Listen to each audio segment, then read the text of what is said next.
So you raised this guy from a hatchling? Yes, I did. So there's the waterfall. And here's the pond. Wow, look at that fat one right there. Keeping track of the process of housing them and recording the information really is the only justification that I can feel would be there for me to own them. When we're feeding him a large mammal like a raccoon or a groundhog, he always separates out the intestines. Which is amazing for a turtle that doesn't have a big brain. He is. I would say like 5 large bluegill. Five. He's about to eat a dog right now. 4 to 5 inch blues. You can almost start to think that this is a male, but you see a lot of talk about, is mine a male, a female?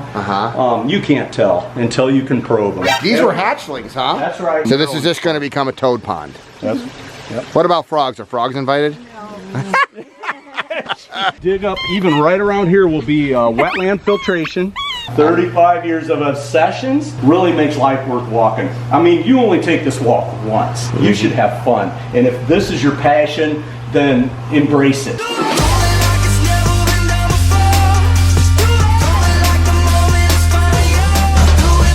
Welcome to living the Aquascape lifestyle. I have finally made it. Reed household. Beautiful. Out here in the middle of nowhere. Churubusco, Indiana. There's the pup to greet me. Hello. Come here. Come here. Yeah. Yeah. Oh. Hi, Marilyn. So we are about to see the most impressive snapping turtle I've ever saw. All the way out here in Churubusco, Indiana. You gotta like turtles being married to Rusty. I like them, but turtles are turtles.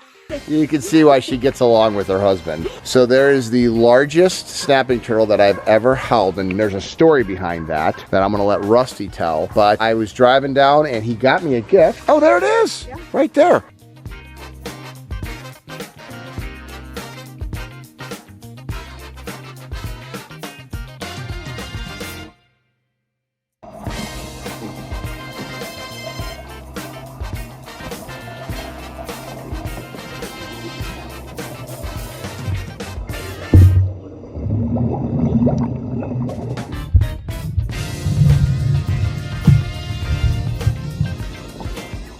So here he comes, the man, the myth, the legend himself. Oh yes, that's the fastest I've ever seen that pup move. I'm here, Rusty. There's Greg Wittstock. You would think we've known each other longer than a year. I know it. Isn't it great when turtle people come together? How you doing, sir? Passion. I see my gift over there.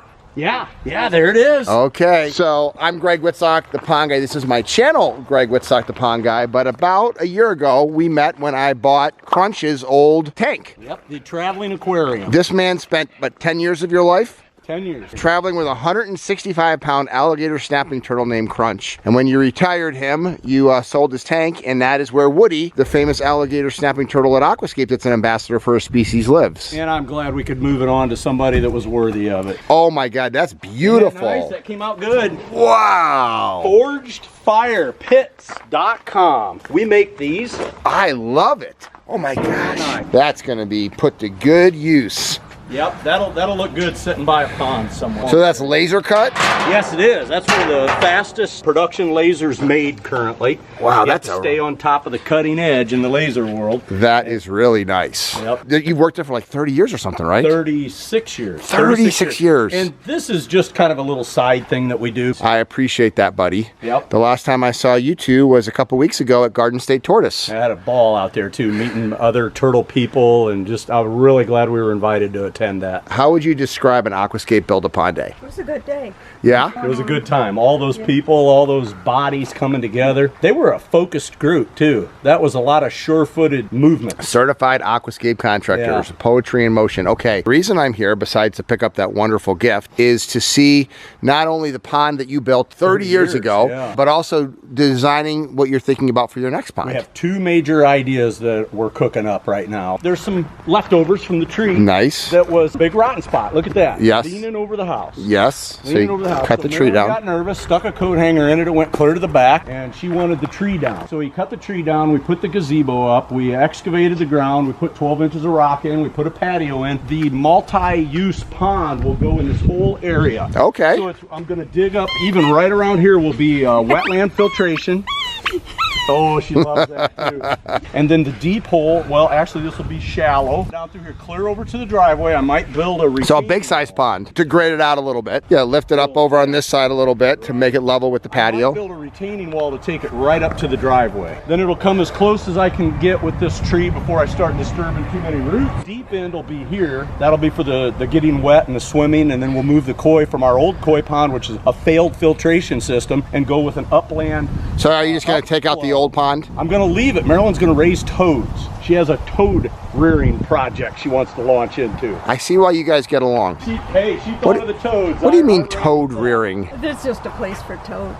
They're cute. Who doesn't love Yeah, toads? they're cute. Yep. So we'll move the koi over here. Okay, so that's a pretty good sized project, but It's going to be a big project, and we'll do it ourselves, I'm sure, with help from... yeah, we'll design it all up and spec it all out, and we'll figure it out. But I really came down here not only for my gift, not only to see you, to see your pond, but also to see your 135-pound alligator snapping turtle. Well, you know that you're welcome to, and you're the only person that's picked him up. So listen to that. 35 years this turtle's lived there. When I picked this thing up, he goes, oh, you're the first person besides me to pick him up. I'm like, oh my gosh. And he tried to get me so much. Right. He wanted to turn and face his attacker when I was just trying to pick him up. That was a little scary even for And me. of all the really large alligator snapping turtles that I've owned and Yep. dealt with over the years, this one is the most aggressive. I could tell, and he didn't tell me that. And you know what? He'll come after you. The others shy away. They Yep. go off to the other side of the habitat. Yep. This one will come after you. Whoa, let's go see him. So you raised this guy from a hatchling? Yes, I did. How long ago? 3 days old. 3 days old. Al Redmond called me the day they hatched. How long I ago? have the dates written down, but it was right at 24 years ago. 24 years. What a beautiful animal. That is like a perfect shell. And you got 2 of these, then the big one, and then we're going to have a bunch of hatchlings out here, right? Yes, I think just 5 because they're going to grow.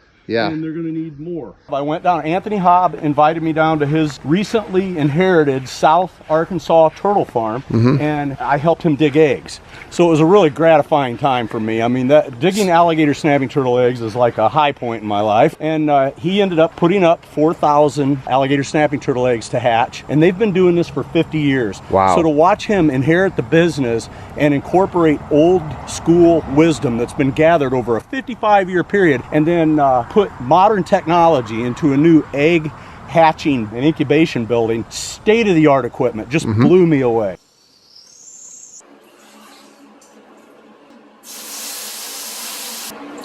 So what are you thinking for rearing up the babies out here? Well, I'm going to get rid of the hot tub. I'm going to possibly move the building over or use it or Okay. get rid of it. Okay. Move it out. And this will give me a circular pad here with a stone backdrop. I want to build either an aquascape pond in here. It'll be on top of the cement, insulated, Yep. above grade. And maybe eventually someday some type of greenhouse to help keep it warm, but that part would be off into the future. And then a grouping of hatchlings from the South Arkansas turtle farm will be put into it where I can document their growth, and my goal will be to eventually keep them outside year-round. I think that's a great idea. First is the other pond, and then second, next summer, will be this pond. And then let's look at the first pond that started it all. Yep. I love that crunch shirt. The 165-pound, 150-year-old alligator snapping turtle. Says it all.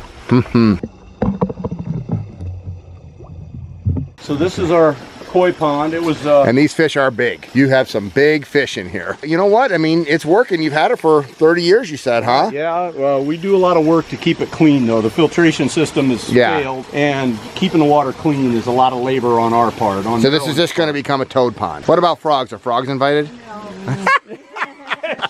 We have an eye on Jen on here this year. Yeah, that's helping with the string algae, isn't Yep. it? Oh yeah. For the most part, got rid of the string algae, even though we have a high nutrient level. Yeah, with the that big we're not fish. properly dealing with. So there's the waterfall.